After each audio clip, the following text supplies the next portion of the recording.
بسم اللہ الرحمن الرحیم۔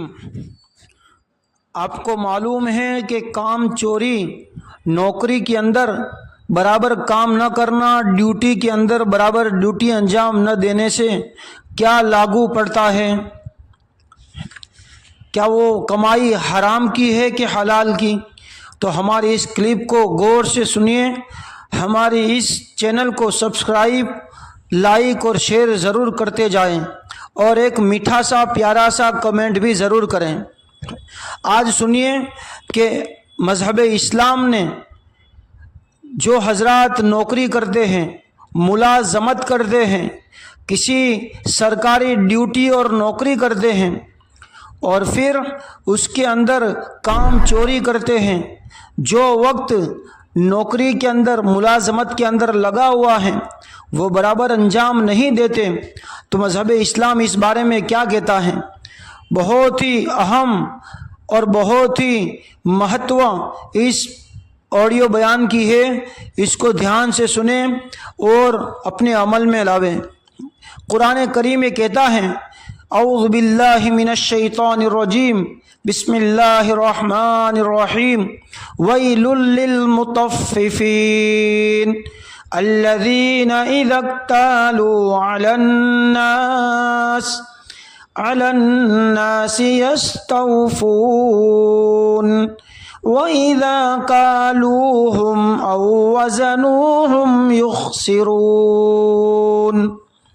یہ قرآن کریم کے اندر ہے، جس کا ترجمہ یہ ہے کہ ناپ تول میں کمی کرنے والوں کے لیے بڑی خرابی ہے۔ جو ناپ تول میں کمی کرتے ہیں ان کے لیے بڑی ہلاکتی بربادی ہے۔ ان کی حالت ایسی ہے کہ جب لوگوں سے خود کوئی چیز ناپ کر لیتے ہیں تو پوری بھر کر لیتے ہیں، یعنی اس سامنے سے لی ہوئی چیز پوری لیتے ہیں، اور جب ان لوگوں کو دوسروں کو کوئی چیز دیتے ہیں ناپ کر وزن کر کے، تو گھٹا کر کمی کر کر وہ چیز دیتے ہیں۔ تو ایسے لوگوں کے لیے قرآن کہتا ہے کہ بڑی خرابی ہے، بڑی ہلاکتی بربادی ہے۔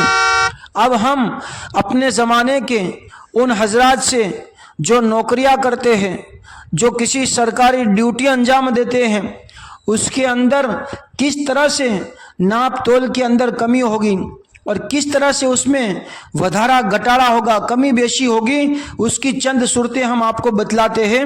ہم تمام مسلمانان برادران سے کہتے ہیں، اپنے اس ناپاک حرکت سے اور حرام کی کمائی سے توبہ کریں۔ حرام کا ایک لقمہ آدمی کے 40 دن کی عبادت کو برباد کر دیتی ہے۔ حرام کا ایک کپڑے کے اندر 1 روپے کا حرام اگر لباس کے اندر مل جائے تو وہ لباس جب تک آدمی پہنے گا اس کی عبادت قبول نہیں ہوگی۔ بڑی خرابی ہے حرام کمائی کے اندر، بلکہ نسلوں کو، پیڑھیوں کو، اولادوں کو، بچوں کو برباد کرنے والی یہ چیز ہے۔ اس لیے تمام حضرات سے گزارش ہے، بہت اہم سنیں۔ نمبر 1، یہ بیماری کورونا کی طرح جو ہے اس زمانے میں پھیلی ہوئی ہے۔ اس بیماری میں بہت سے لوگ جو اپنے آپ کو دیندار، ایماندار، حاجی، نمازی، دین کی خدمت کرنے والے سمجھتے ہیں، وہ بھی یوں کہتے ہیں کہ ہم وہ جو یہ دعویٰ کرتے ہیں کہ ہم گناہوں سے بچتے ہیں، وہ بھی اس کام چوری کے گناہ میں ہیں۔ اس گناہ کو گناہ ہی نہیں سمجھتے، بلکہ بعض لوگ بڑے فخر کے ساتھ کہتے ہیں، آپس میں، آفس میں ہم جب چاہے چلے جائیں اور جب چاہے آ جائیں، ہمیں کوئی پوچھ نہیں سکتا۔ کیا کہتے ہیں وہ ڈیوٹی کرنے والے، نوکری کرنے والے، کہ آفس میں ہم جب چاہے چلے جائیں، جب چاہے آ جائیں، نہ جائیں تو بھی ہمیں کوئی پوچھنے والا نہیں ہے۔ تم بھائیوں، دوستوں اور بزرگوں، یہ بھی جو ہے کام چوری اور ایسی کمائیاں حرام کی ہوگی۔